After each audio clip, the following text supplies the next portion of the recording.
Le 7e chapitre, la tromperie sur l'origine des décisions.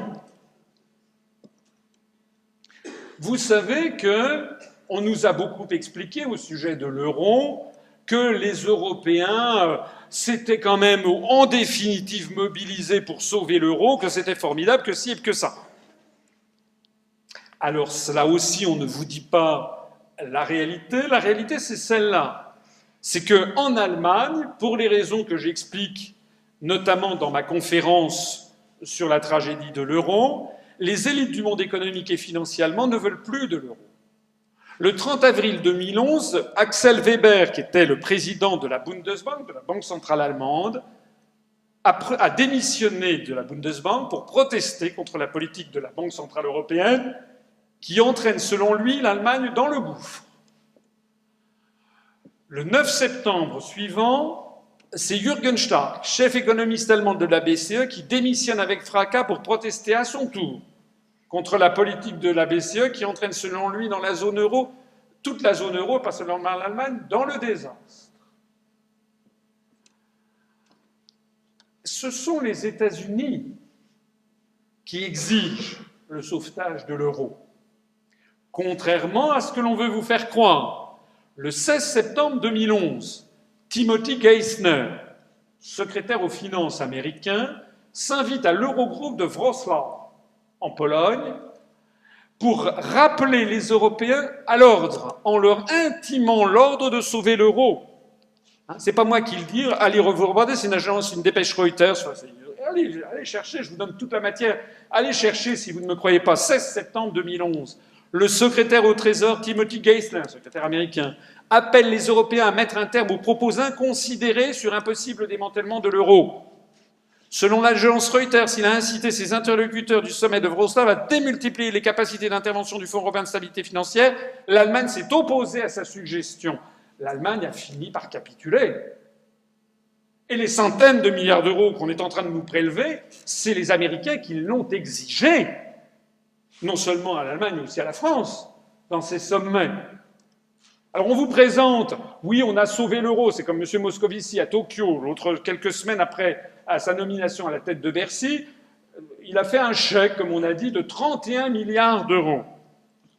Je signale au passage, parmi vous, tous ceux qui ont des parents qui sont eux-mêmes fonctionnaires, ou qui simplement voient un petit peu l'évolution des services publics dans notre pays, qu'actuellement, on ne remplace pas un fonctionnaire sur deux qui part à la retraite, que l'on ferme partout des hôpitaux, des écoles, des gendarmeries, des commissariats de police, partout. Je signale que cette politique dite de RGPP, la refonte générale revue générale des politiques publiques, a été lancée par M. Sarkozy. Qu'au bout de 5 ans de cette bérésina des services publics, nous avons économisé combien, vous le savez ? En 5 ans, la France a économisé en cumulé 15 milliards d'euros. M. Moscovici, à Tokyo, a fait un chèque, sans que personne n'en parle, de 31 milliards d'euros, en plus de tout le reste, pour sauver l'euro en Grèce. 2 fois ce que les Français se sont serré la vis, pendant 5 ans, avec tout ce que je viens de vous dire. Et vous savez ce qu'a dit M. Hollande ? La directive maintenant qui est fixée, c'est qu'au cours des 5 années qui viennent, on ne doit plus économiser 15 milliards d'euros, on doit économiser 60 milliards d'euros. C'est-à-dire 4 fois plus d'efforts budgétaires. C'est ça la situation dont je vous parle. On est en France en 2013, c'est de ça qu'il s'agit. Vous allez voir ce qui va se passer dans les mois et les années qui viennent. Et tout ça pour sauver l'euro. Et qui a voulu sauver l'euro ? Ce n'est pas du tout les Français. On ne vous a pas demandé votre avis. C'est Timothy Geithner, c'est-à-dire en fait toute l'oligarchie euro-atlantiste qui est derrière. Le 4 novembre 2011, au sommet du G20 de Cannes, le président Obama exhorte les dirigeants européens à résoudre la crise de l'euro qu'il voit comme étant la principale menace pour l'économie américaine. Le 26 janvier 2012, le New York Times révèle le rôle joué en coulisses par Madame Lael Brainard. Pour les amoureux de précision, notez Lael Brainard. Allez taper Lael Brainard. Elle est sous-secrétaire du Trésor pour les affaires internationales afin de sauver l'euro, qu'il qualifie de arm twister, tordeur de bras. Madame Brainard. Voilà ce que dit Le New York Times. Le New York Times, c'est un des monuments de la presse mondiale. C'est pas un tabloïd britannique de caniveau. Derrière la scène, elle a fait 17 voyages discrets en Europe au cours des années 2010 et 2011 pour la préservation de la zone euro et de sa monnaie. Une américaine, 26 janvier 2012, dans le New York Times, allez vérifier. 19 mai 2012, au sommet du G8 de Camp David, vous savez, c'est là où il s'est fait mettre la papate Hollande, Obama et Cameron se sont affrontés avec la chancelière Angela Merkel lors du sommet du G8 à Camp David, exigeant qu'elle dresse un chemin clair pour sortir l'Europe de la crise actuelle. La dirigeante allemande a résisté à leur pression. Elle a fini par céder, hein. Vous connaissez la suite de l'histoire. Pour de nouvelles mesures qui incluraient une politique monétaire plus souple de la BCE, qui permettrait un assouplissement quantitatif similaire à celui déployé par la Réserve fédérale et la Banque d'Angleterre. 31 mai 2012, à l'occasion d'une vidéoconférence, le président Obama incite une fois de plus ses homologues allemands, français et italiens à trouver des solutions à la crise de l'euro. Le JDD du 6 juin 2012, Obama appelle David Cameron, Mario Monti, Angela Merkel pour leur rappeler la nécessité de renforcer la zone euro et stimuler la croissance. Ça n'est pas moi qui le dis. Pendant ce temps-là, les élites du monde économique allemand ne veulent toujours plus de l'euro. Ils veulent en finir. Le 25 juin 2012, dans une interview à la télévision ZDF allemande, le ministre allemand des Finances, parce que vous européistes, hein, qui prétendument adorent l'Europe, ils ne vous parlent jamais de ce qui se passe en Europe. Le ministre allemand des Finances, Wolfgang Schäuble, s'insurge contre les demandes d'Obama pour forcer l'Allemagne à sauver l'euro. Voilà ce qu'a dit le ministre allemand des Finances. Monsieur Obama devrait avant tout s'occuper de la réduction du déficit américain. C'est bien, hein, vous voyez, qui est plus élevé que dans la zone euro. Il est facile de donner des conseils aux autres. Dans cette interview, M. Schäuble a réitéré son opposition à des euro-obligations en précisant que chaque pays doit rester individuellement responsable de sa dette publique tant qu'il prend des décisions souveraines sur la façon dont l'argent est dépensé. Si vous dépensez de l'argent qui provient de mon compte, vous ne serez pas économe avec cet argent. Je renvoie à ma conférence « La tragédie de l'euro » pour mieux comprendre les soubassements techniques de toutes ces questions. Le 31 2012, rumeur insistante de démission du nouveau président de la Bundesbank, celui qui avait succédé celui qui a démissionné en 2011, de M. Axel Weber, démission de Jens Weidmann. 1 an et 3 mois après son prédécesseur, lui aussi pour protester contre la politique de la BCE qui entraîne, selon lui, l'Allemagne dans le gouffre. En août et septembre 2012, la presse allemande s'indigne du chèque en blanc, un blanco-chèque für Schuldenstaaten, chèque en blanc pour les États endettés, hein, pour les dettes des autres États. C'est toute la société allemande qui n'en veut plus. Hein. Le 11 septembre 2012, Jürgen Starks, l'ancien conseiller du gouvernement allemand à la BCE, démissionnaire, ancien chef économiste allemand de la BCE, vole au secours de Jens Weidmann, dénonce le comportement incompréhensible de la BCE. Et de nouveau, les États-Unis et l'oligarchie euro-atlantiste qui en remet une couche. Le 11 septembre 2012, le milliardaire américain George Soros, que l'on ne présente plus, qui d'ailleurs est l'un des financiers, sauf erreur de ma part, du National Endowment for Democracy, dont le salarié est Liu Xiaobo, vous voyez que tout se recoupe, hein, le prix Nobel de la paix 2010. Le milliardaire américain George Soros pense qu'une solution à la crise de l'euro est proche et est content de noter que le débat politique en Allemagne a penché en faveur d'un sauvetage de l'euro. Ce n'est pas le débat politique, ce sont les pressions politiques constantes des États-Unis d'Amérique, dont je rappelle qu'ils possèdent le stock d'or des Allemands, que les Allemands ont eu l'incongruité d'aller placer aux États-Unis après la Seconde Guerre mondiale pour échapper à la menace soviétique. Et puis, le 18 septembre 2012, voilà, la partie de ping-pong, Axel Weber, ancien président de la Bundesbank, vole à son tour au secours de Jens Weidmann, critique durement la BCE. Il est convaincu que les achats d'obligations ne seront pas la solution, mais la source de nouveaux problèmes. C'est ce qu'on fait, hein, en le cachant. Et puis la fin, pour terminer sur ce petit épisode, c'est dans EUobserver.com, qui est un truc ultra-européiste, qui a diffusé une information qui est tout à fait intéressante, le 5 novembre 2012. C'est une analyse qui a été faite par le think tank, le club de réflexion Bruegel. Club de réflexion Bruegel avec un monsieur qui s'appelle Jean Pisani-Ferry, qui est un économiste, auquel j'ai été opposé il y a maintenant un peu plus d'1 an, sur France 24. Je ne sais pas si vous vous rappelez, sur France 24, j'avais fait remarquer à mon interlocuteur qu'il appartenait au club de réflexion M. Pisani-Ferry, qu'il appartenait au groupe de réflexion Bruegel, et que Bruegel était financé par Goldman Sachs.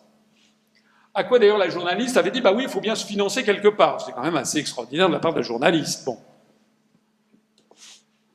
En attendant, ce monsieur Pisani-Ferry, donc qui est dans un think tank Bruegel financé par Goldman Sachs, mais aussi par beaucoup d'autres banques, on ne peut pas le soupçonner d'être un dangereux anti-européen. Il a publié une analyse qui a été fondée sur les contacts officiels dans l'agenda officiel du chef du Trésor américain, donc ce fameux Timothy Geithner, de janvier 2010 à juin 2012, sur 30 mois. Il suffit d'aller sur les sites internet où il y a publié les appels téléphoniques aux États-Unis avec tel et tel. Il en est ressorti 114 réunions coup de fil avec le FMI, pratiquement toutes liées à la crise de l'euro. 168 contacts avec les institutions de l'Union européenne. 168 contacts entre le ministre américain, le secrétaire au Trésor américain et les institutions de l'Union européenne, comme si c'était son truc quand même. 168 contacts en 30 mois, ça fait quand même beaucoup. Ça fait 5,6 par mois, une fois tous les 4 jours ouvrables. C'est-à-dire toutes les semaines, le ministre du Trésor appelle les institutions européennes. Voilà ce qu'il faut faire. 58 fois avec les dirigeants de la BCE, Jean-Claude Trichet puis Mario Draghi. C'est-à-dire une fois toutes les 2 semaines pendant 2 ans et demi. Ça s'appelle donner ses instructions. 36 fois avec le ministre allemand des Finances, 32 fois avec le ministre français des Finances. Les informations trouvées suggèrent une implication constante et très active de l'administration Obama dans la recherche de solutions à la crise de l'euro. C'est gentiment dit, c'est Jean Pisani-Ferry. Ça veut dire ce que je ne cesse de dire depuis que j'ai créé l'UPR. C'est-à-dire, et puis tout ce que je viens de vous montrer auparavant, toutes ces déclarations et toutes ces réticences allemandes et toutes ces injonctions américaines, c'est bien ce que je vous ai dit. L'euro est un des éléments de l'entreprise de vassalisation du continent européen par les États-Unis. Voilà la réalité actuelle de la zone euro. Alors ceux qui tapent sur les Allemands, vous savez ces fameux pro-européens qui passent leur temps à taper sur les Allemands en disant « mais l'Allemagne ci, l'Allemagne ça, moi je suis pour l'Europe, mais l'Allemagne… » Ce sont des gens qui n'ont rien compris, qui sont des gens inconséquents. Moi, je dis qu'il faut sortir de l'Union européenne, mais je ne tape pas sur les Allemands, parce que chacun a ses intérêts à défendre.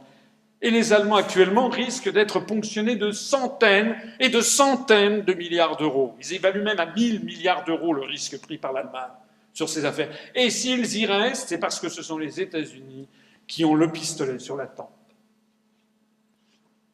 Le 8e chapitre, la tromperie par le silence.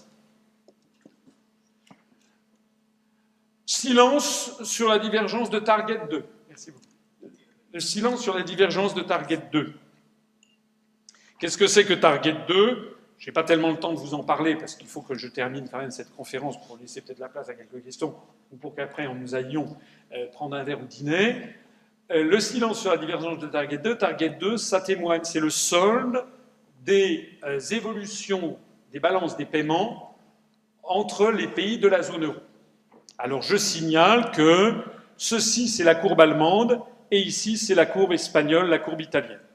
Ça veut dire quoi ? Ça veut dire que à partir de 2008, on a vu apparaître une divergence qui témoigne du phénomène d'une part du déficit croissant du commerce extérieur des pays du Sud vers l'Allemagne, mais aussi vers le Luxembourg, vers la Finlande et les Pays-Bas, et d'autre part par l'anticipation que font les grandes fortunes ou les grands fonds de pension sur le devenir de la monnaie espagnole et de la monnaie italienne.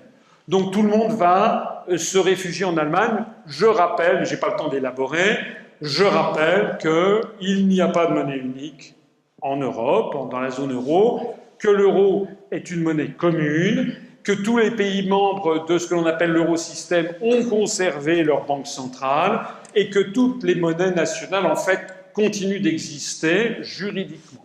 Lorsque vous avez 1 000 € sur votre compte en banque, c'est 1 000 € qui sont des créances sur la Banque de France. Si vous les transférez en Allemagne, ils deviennent 1 000 € de créances sur la Bundesbank. Et naturellement, si vous anticipez que l'euro va exploser, eh bien, il vaut mieux avoir 1 000 € en Allemagne parce qu'ils deviendront l'équivalent en Deutsche Mark, et tout le monde anticipe comment dirais-je, que le futur Deutsche Mark grimpera de l'ordre de 18 à 20% par rapport au cours pivot actuel de l'euro vis-à-vis du dollar.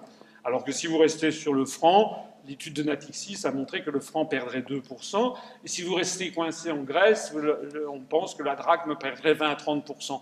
Donc tous ceux qui sont les insiders, comme on dit, les gens qui savent, qui connaissent la musique, pas les gens, parce qu'il y a des gens qui connaissent, qui savent comment ça marche, eux ils savent comment ça marche, et donc ils transfèrent leur fortune vers la main. Alors tout ceci, c'est le signal irréfutable d'explosion à venir.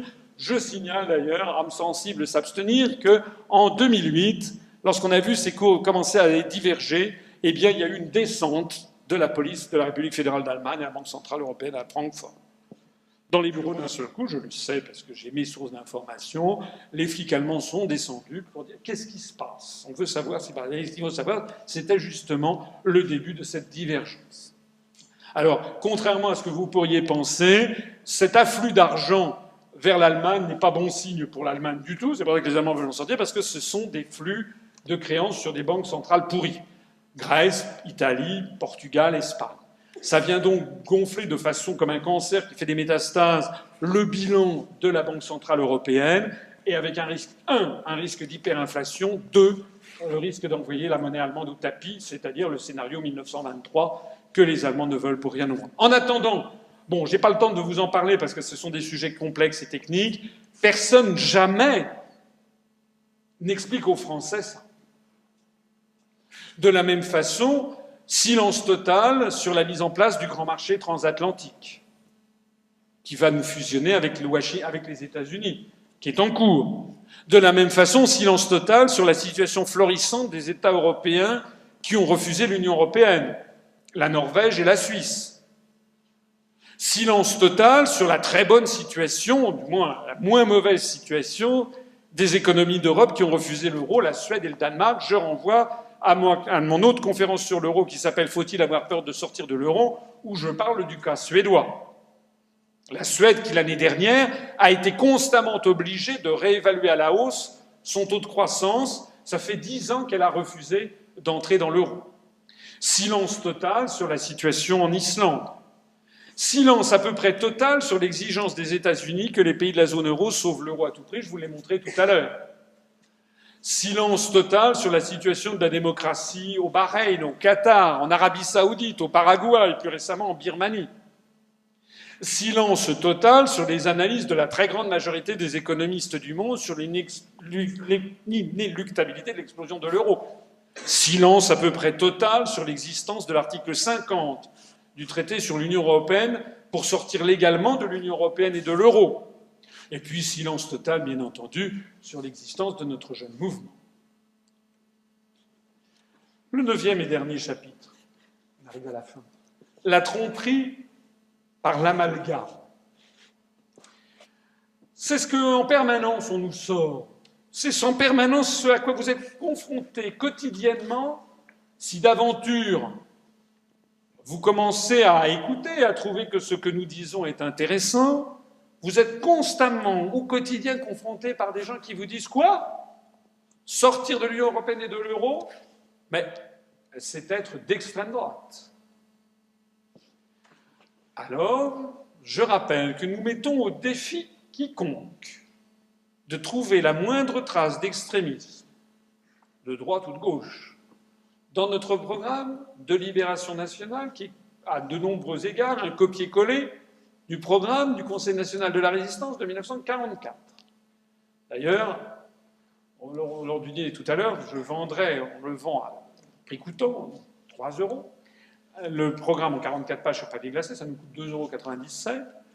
Et je le dédicacerai à ceux d'entre vous qui le veulent. Si vous ne voulez pas dépenser cet argent, vous pouvez aussi aller sur notre site internet où il est en téléchargement direct. Je vous invite à le lire. Il n'y a aucun rapport entre nous et quelques mouvements extrémistes que ce soit.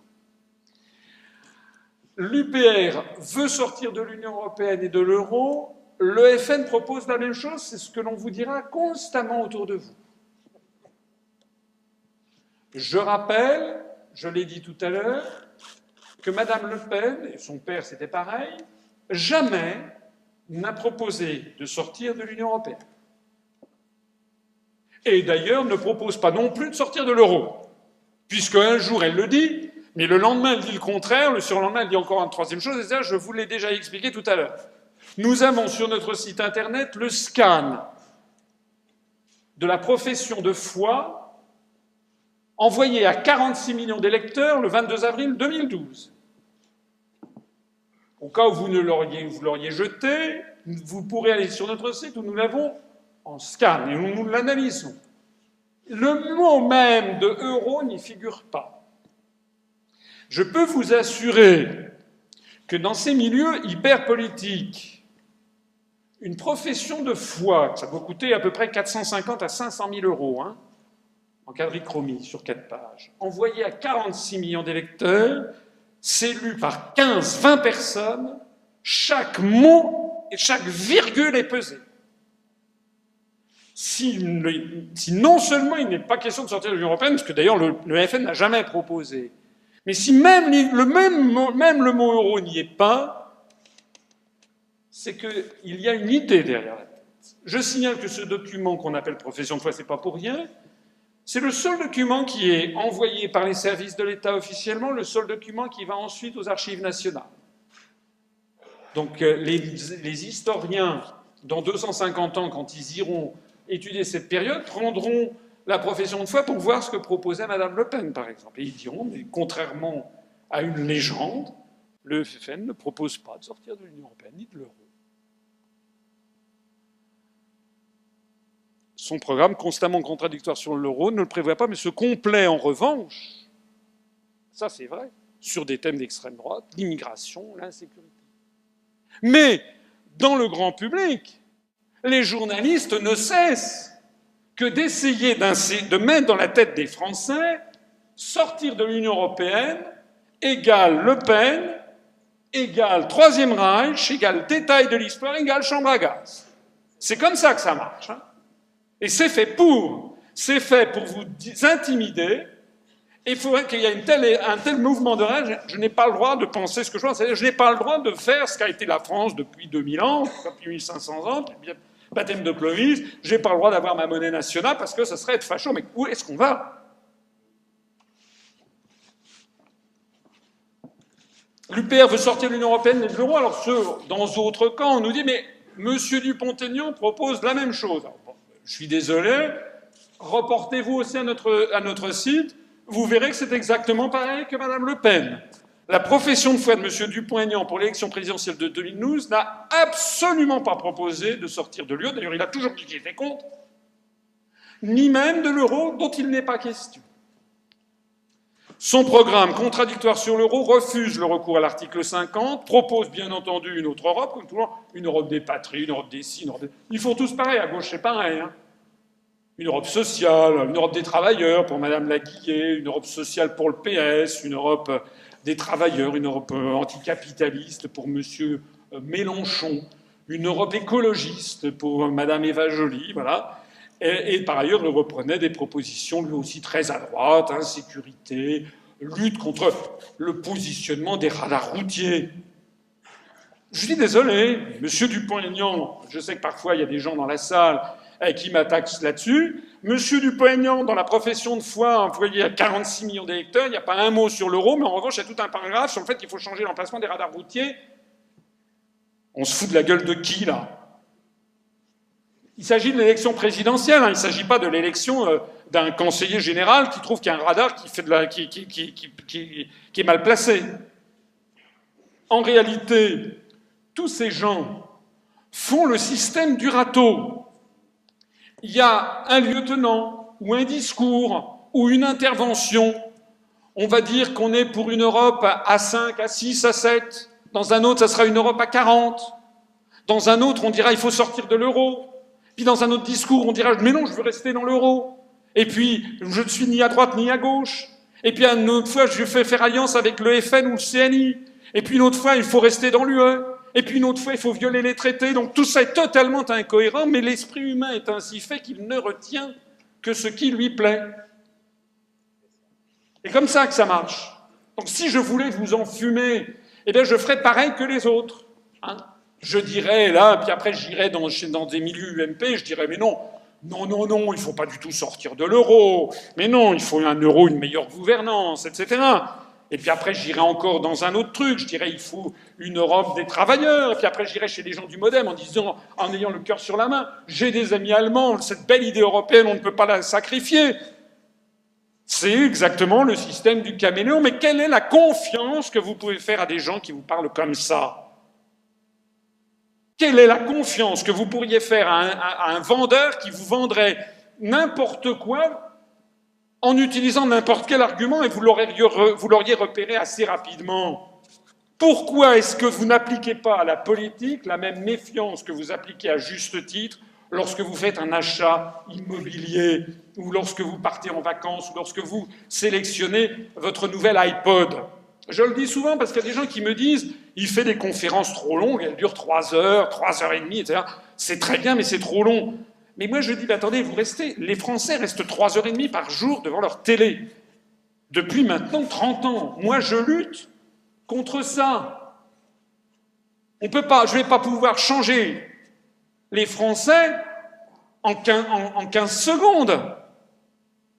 Et par ailleurs, est-ce qu'il ne vaut pas mieux passer quand même 3 heures, 4 heures à réfléchir sérieusement à ces sujets plutôt que de passer 5 heures, 7 heures, 8 heures à chercher son nouvel iPhone ou son nouveau forfait chez Bouygues ou chez France Télécom, chez Orange?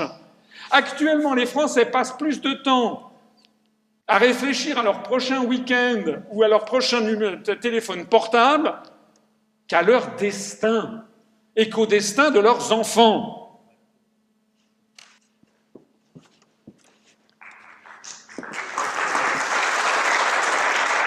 Alors, enfin, le dernier chapitre, il sera très bref, c'est ce que j'appelle la tromperie par la diversion. Eh bien, la tromperie par la diversion, c'est tout le reste, c'est les projets d'autre Europe, le terrorisme islamique, le mariage gay, le cyclone Sandy aux États-Unis. Maintenant, ça paraît une vieille lue, mais quand j'avais fait cette planche, tout le monde ne parlait que du cyclone Sandy aux États-Unis, mais pas en Haïti. Il y a eu des centaines de morts en Haïti, pays francophone qui est proche à tous égards de la France, on n'en a pas parlé. En revanche, qu'il y ait eu 3 stations de métro où il y avait de l'eau sur les quais, à New York, alors là, ça a fait la une de tous les journaux en France. Le sauteur en parachute supersonique, vous vous rappelez peut-être, les déboires sentimentaux d'Anne Sinclair, la dépénalisation du cannabis. Mais attendez, pour le déboire sentimentaux d'Anne Sinclair, je suis désolé, il y a beaucoup de Français qui continuent de consacrer des heures. Hein. Les mêmes qui me disent, il fait une conférence de 3 heures, ils vont passer des dizaines d'heures à feuilleter, à acheter Closer, Gala, etc., pour savoir, alors, est-ce qu'elle a vraiment quitté DSK ou pas, etc. Alors, la dépénalisation du cannabis, l'euthanasie, la dernière bourde de Valérie Trierweiler, bon, enfin, etc., etc., etc. Nous disons que tout ça, il y a des sujets à l'intérieur qui sont quand même plus intéressants que d'autres. C'est vrai que le mariage pour tous, c'est vrai que l'euthanasie, c'est vrai que le nucléaire sont des sujets dont je peux comprendre que ça intéresse les gens d'un point de vue fondamental. Mais je vous ai expliqué tout à l'heure au moment des questions pourquoi nous considérons que ce sont des sujets de distraction au sens profond du terme, hein, distraere, hein, c'est-à-dire distraire, sortir du chemin, sortir de la réflexion, tout plutôt que de débattre sérieusement de notre destin collectif. Nous voici arrivés à la conclusion. Donc comment échapper à cette tromperie universelle dont je vous ai montré toute une série de canaux, avec des fausses informations, avec le silence, avec une modification des responsabilités, avec des manœuvres subreptices qui sont derrière, etc. Donc comment échapper à cette tromperie universelle? Alors, moi je vous dirais, là ma recette, elle vaut ce qu'elle vaut, la recette pour ne pas se faire avoir, pour que vous arrêtiez de vous faire avoir, comme on s'est tous fait avoir, moi aussi je me suis fait avoir. Pourquoi j'ai créé l'UPR? C'est parce que je m'étais fait avoir. comme je n'aime pas me faire avoir, je me suis dit, je vais créer un truc, et là, je serai sûr de ne pas me faire avoir, et que les gens qui viendront ne se feront pas avoir, parce que nous mettons carte sur table d'emblée. Si vous voulez un mouvement politique qui vous promet une autre Europe à la Saint-Glinglin, c'est pas chez nous.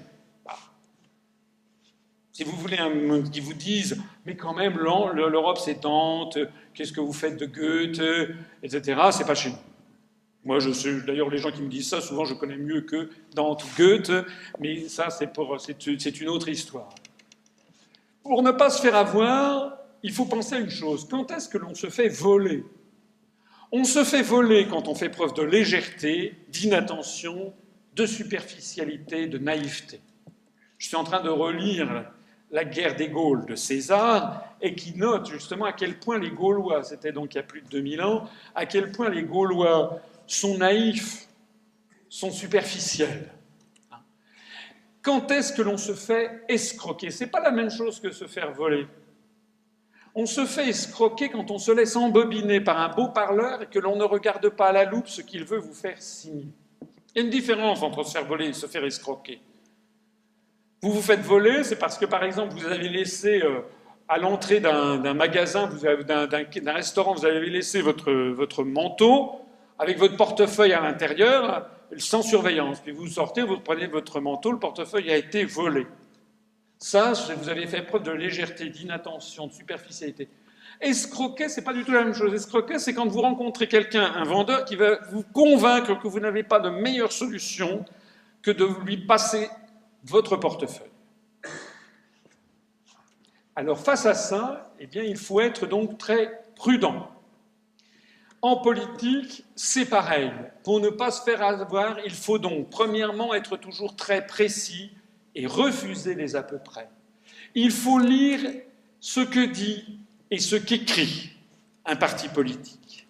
Il faut vérifier si tous les écrits confirment les mêmes choses à la fois sur la durée et au même moment.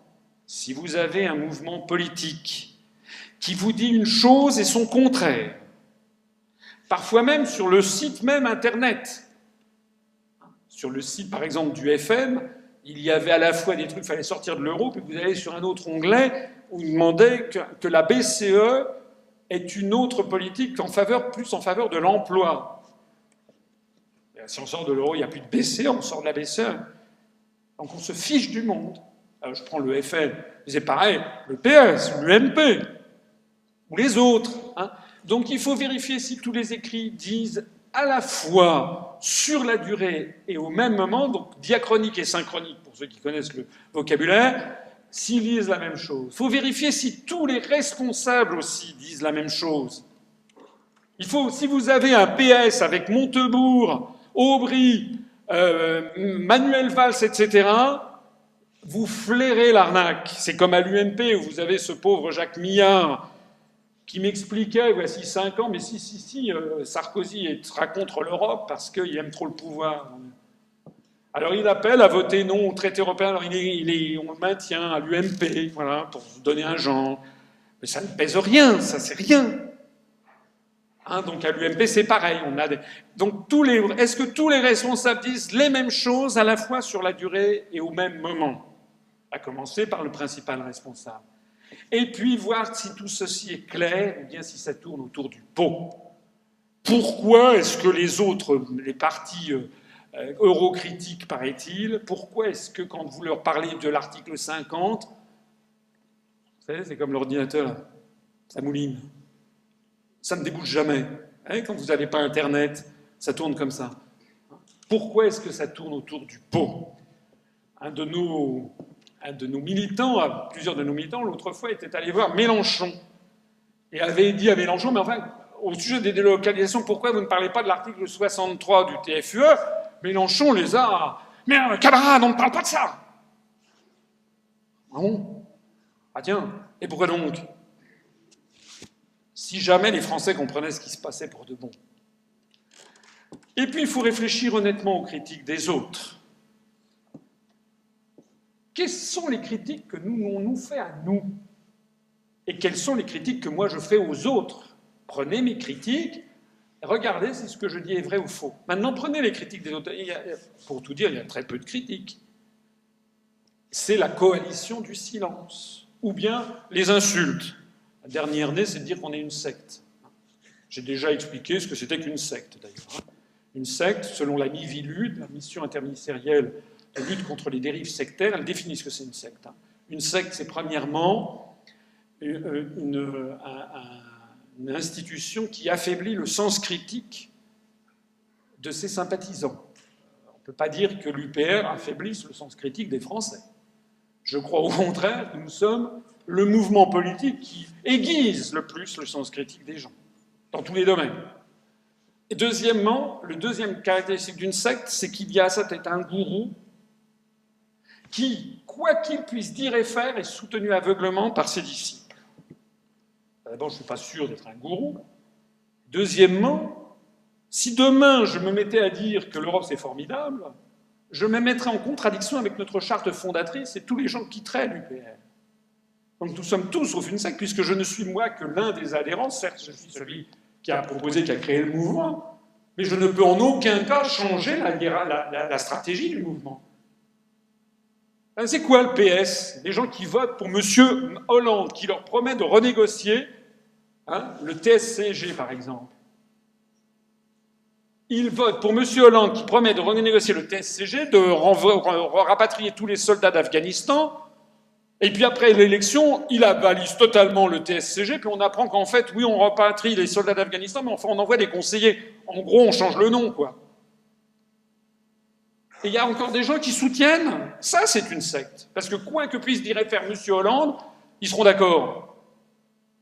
Et par ailleurs, le PS affaiblit le sens critique des gens. Lorsque M. Montebourg se met sa vareuse pour dire voilà comment lutter contre les délocalisations, c'est se foutre du monde. C'est exactement la définition d'une secte.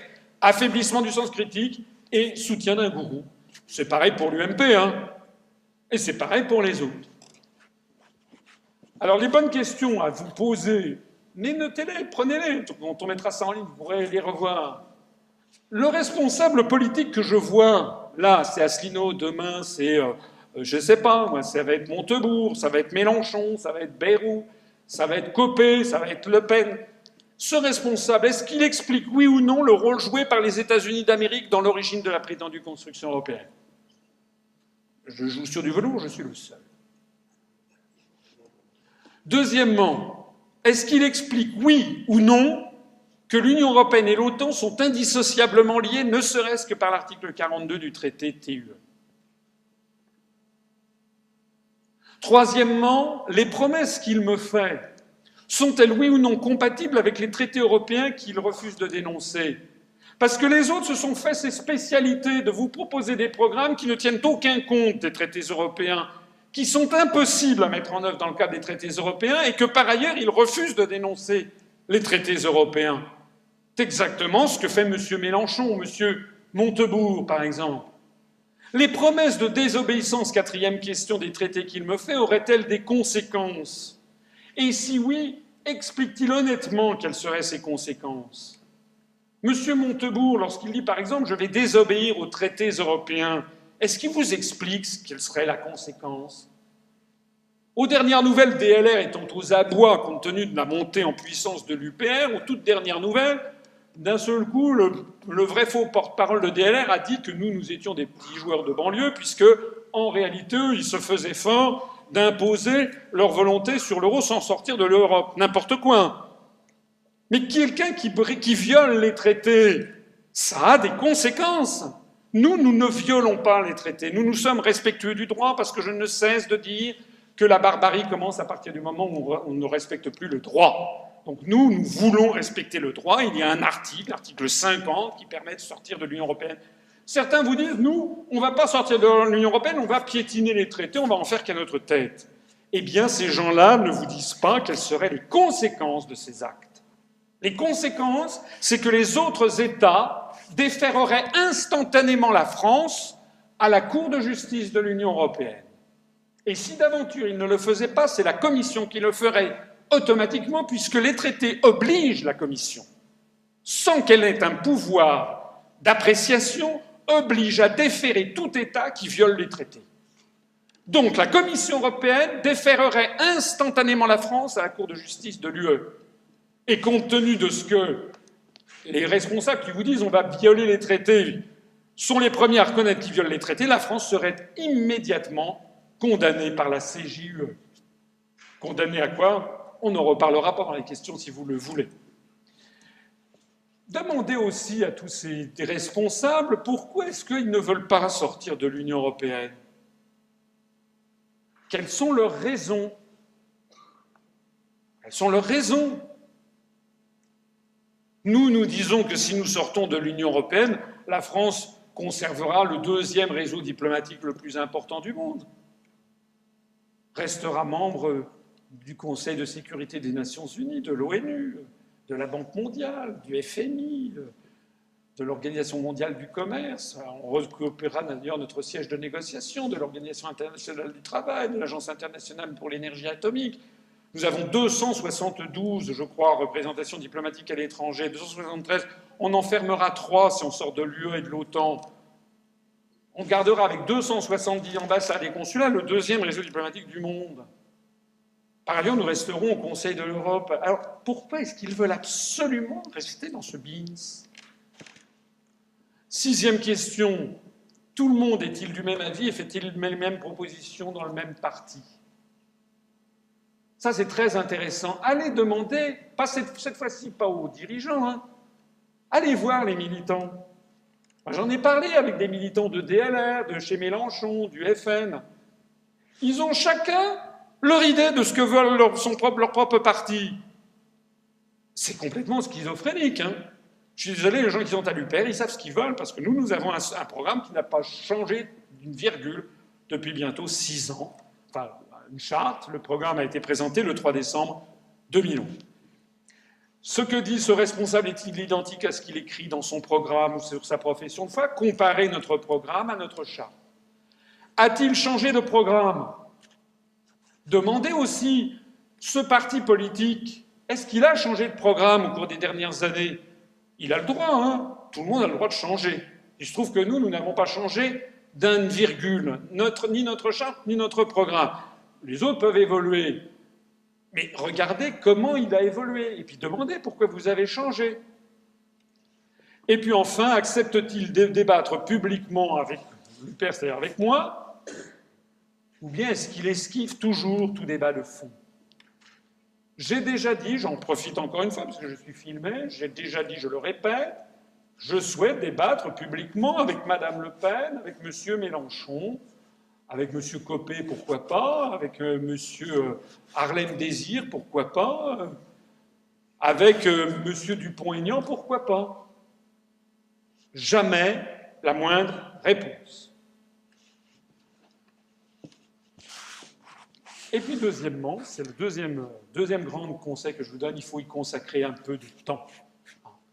Ne pas se faire avoir quand on signe un contrat. Si vous achetez un contrat d'appartement, si vous achetez un studio, ou si vous achetez une voiture, ou tout simplement si vous signez un contrat de travail, eh bien vous allez quand même prendre le temps de lire minutieusement ce que vous signez, parce que vous savez que c'est grave. Vous savez que si par exemple vous allez vous faire embaucher, alors le type que vous rencontre, il veut vous embaucher à la direction du marketing.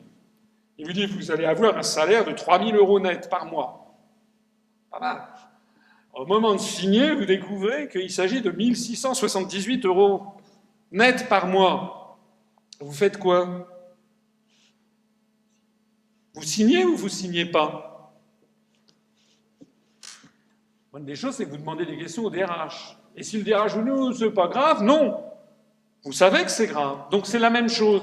Il faut, quand vous signez un contrat de travail, quand vous signez un contrat d'achat ou de vente, vous lisez minutieusement ce que l'on veut vous faire signer. De la même façon, ne pas se faire envoyer en politique, cela implique de ne pas se contenter des images véhiculées par les médias, puisque j'ai passé 3 heures de rang à vous montrer que les médias passent leur temps à vous mentir, à travestir la réalité. Il faut donc que vous regardiez minutieusement. Pourquoi serait-il normal, je vous l'ai dit tout à l'heure, de prendre des heures à choisir un nouveau forfait téléphonique, à sélectionner un nouvel ordinateur, à préparer ses vacances, et pourquoi, en revanche, ça serait impossible, inouï, effarant, de consacrer autant de temps à réfléchir à son propre destin et au destin des gens que l'on aime. Les Français sont responsables de leur destin s'ils ne font pas l'effort de se libérer par eux-mêmes de la prison mentale des médias et de la prison des peuples qu'est l'Union européenne. Personne, je dis bien personne, ne le fera à leur place. Je vous remercie de votre attention.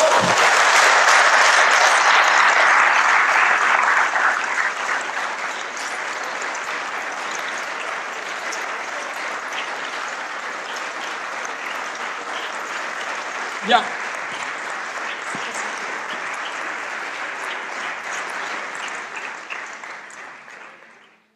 Un petit codicille,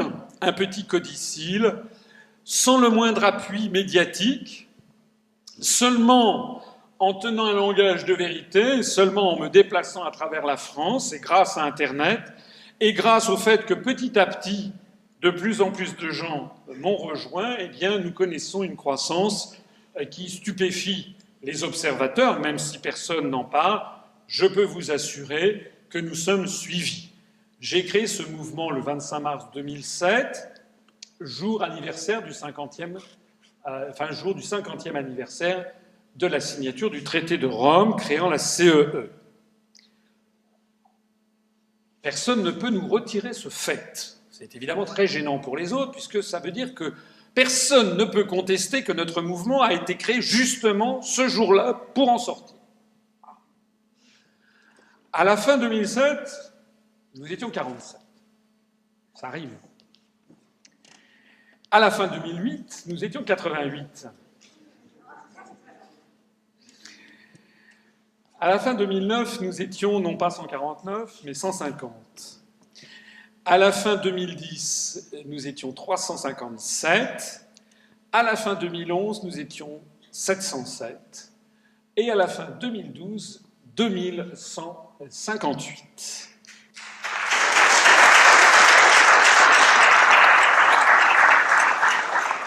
Et aujourd'hui même, je ne sais pas s'il y a eu parce qu'il y a des gens qui adhèrent par télépaiement, c'est d'ailleurs la majorité de nos adhésions, pas uniquement.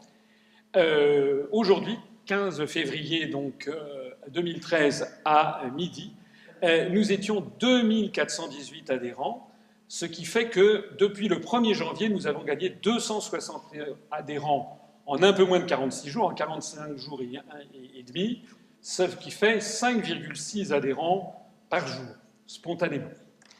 Alors c'est évidemment un score. Nous restons un petit mouvement. Je réponds à la question de monsieur. Nous restons un petit mouvement, mais nous ne sommes plus un groupuscule. Un groupuscule, c'est 150, 200 personnes. 2418, nous avons bon espoir, si au rythme où les choses vont, de terminer cette année avec, si possible, 4000, 4500, peut-être 5000, je ne sais pas. Je rappelle que M. Besancenot, passant à la télévision il y a quelques jours, a expliqué qu'il avait 3000 adhérents. J'ai lu d'autres documents qui annoncent 2500 adhérents pour le NPA. Je pense que nous sommes en train de dépasser le NPA, peut-être même l'avons-nous dépassé depuis déjà longtemps. Alors que M. Besancenot, le moins qu'on peut dire, c'est qu'il est ultra... Enfin, il a été, il est moins, mais il a été en tout cas plus médiatisé que moi. Alors je sais bien que DLR annonce 12 000 adhérents, mais enfin si vous allez regarder les comptes de DLR déposés à la commission des comptes des partis politiques, vous divisez par 30 € l'adhésion moyenne, ça tombe, vous trouvez 2000 adhérents. C'est dommage de raconter des bobards. Vous avez beaucoup de partis politiques qui racontent beaucoup de bobards sur leur nombre d'adhérents. Moi j'ai pris le parti, comme en toute chose, de me présenter tout nu, si j'ose dire, devant les citoyens, en disant la vérité. Parce que finalement, il n'y a que la vérité qui convainc. À quoi ça servirait de vous dire qu'on a 10 000 adhérents alors qu'on en a 2418, peut-être 2420 ou 21 depuis que j'ai fait cette planche, je l'ai terminée à midi tout à l'heure. Bon, en tout cas, ça veut dire quelque chose, et ça sera mon dernier propos avant de céder la place aux questions, c'est que maintenant, l'affaire est dans vos mains. C'est à vous maintenant de faire votre choix. le choix, comme de nombreux adhérents, de faire partie d'un mouvement politique, peut-être pour la première fois. En gros, 90% de nos adhérents adhèrent à un parti politique pour la première fois. La majorité, d'ailleurs, je n'ai pas eu notre... Là, je vois, il y a Patrick qui est là. Je pense que Patrick était là pour la première fois à adhérer à un mouvement politique, mais Sébastien, notre délégué, a adhéré pour la première fois. Bon, en gros, 90% de nos adhérents, d'ailleurs, on ne le demande pas, simplement au hasard des conversations, de temps en temps, il y a des gens qui me disent, ou qui nous disent « Tiens, j'étais dans tel ou tel parti ». C'est extrêmement faible. La grande majorité nous disent « J'hésite, je vous suis depuis 3 mois, je vous suis depuis 6 mois, je vous suis depuis 8 mois, depuis 10 mois, depuis 12 mois. Bon, mais j'hésite parce que j'ai jamais adhéré à un mouvement. » Alors ça, c'est la possibilité, c'est que vous fassiez ce choix. L'autre possibilité, c'est que vous n'adhériez pas. Et ce sur quoi je voudrais insister, c'est que ne pas adhérer, c'est faire un choix. Surtout dans la mesure où maintenant, vous avez commis une erreur tactique ou stratégique, c'est que vous êtes venu m'écouter. Donc vous n'avez plus l'excuse de ne pas savoir. Maintenant, vous êtes informé. Si vous me croyez, peut-être que je ne vous ai pas convaincu. À ce moment-là, allez regarder mes sources d'information. Mais la question qui se pose à vous, c'est que, étant informé, étant éclairé, sachant toute connaissance de cause ce qui se passe vraiment, eh bien, ne pas adhérer, ne pas nous rejoindre, ne pas diffuser nos informations, et c'est très important d'adhérer d'abord parce que ça nous rapporte un peu d'argent, parce que nous avons vocation à nous présenter aux prochaines élections, et il faut de l'argent, et on est payé par nulle personne. Mais c'est également, évidemment, important, parce que je vous assure qu'actuellement, nous sommes suivis. Au cours des 18 premiers jours de cette année, nous avons su, en consultant nos statistiques de notre simple site Internet, qu'il y avait eu 24 connexions au cours du 1er au 18 janvier venant, on ne sait pas de qui, mais on sait les institutions, venant du journal Le Monde. Il y avait eu 24 connexions venant de la Commission européenne. 24 connexions également venant du ministère de l'Intérieur. 18 connexions venant du ministère français des Affaires étrangères. 2 connexions venant de la présidence de la République. Madame Trierweiler, peut-être. Des connexions venant du monde entier, venant du Texas. Centre d'analyse au Texas. Donc, nous sommes suivis. Et ce ne pas nous rejoindre, c'est faire le choix de ne pas combattre les oligarchies financières et politiques sur lesquelles, maintenant, vous savez mettre un nom. Et je terminerai ceci en vous rappelant ce mot terrible de Jean-Paul Sartre qui avait dit « On n'a jamais été aussi libre que sous l'occupation », c'est-à-dire jamais aussi libre de choisir en se regardant dans la glace ce que l'on devait faire. Voilà. Merci beaucoup.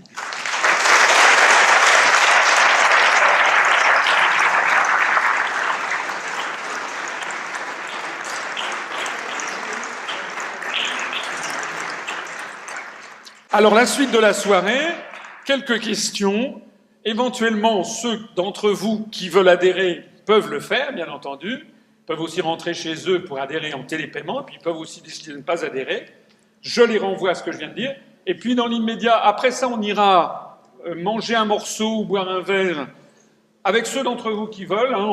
Il faudra peut-être trouver de la place, mais bon, moi j'aime bien, je suis un oiseau de nuit, de jour aussi d'ailleurs. Donc, je suis, quand je fais des déplacements, que des gens ont la gentillesse de venir m'écouter, je leur consacre tout le temps disponible pour répondre à leurs questions, puisque j'aime bien parler aussi aux gens, parce que ça me donne beaucoup d'informations. Et puis avant de conclure tout ceci, je vous donne la parole pour répondre à d'éventuelles questions. Voilà.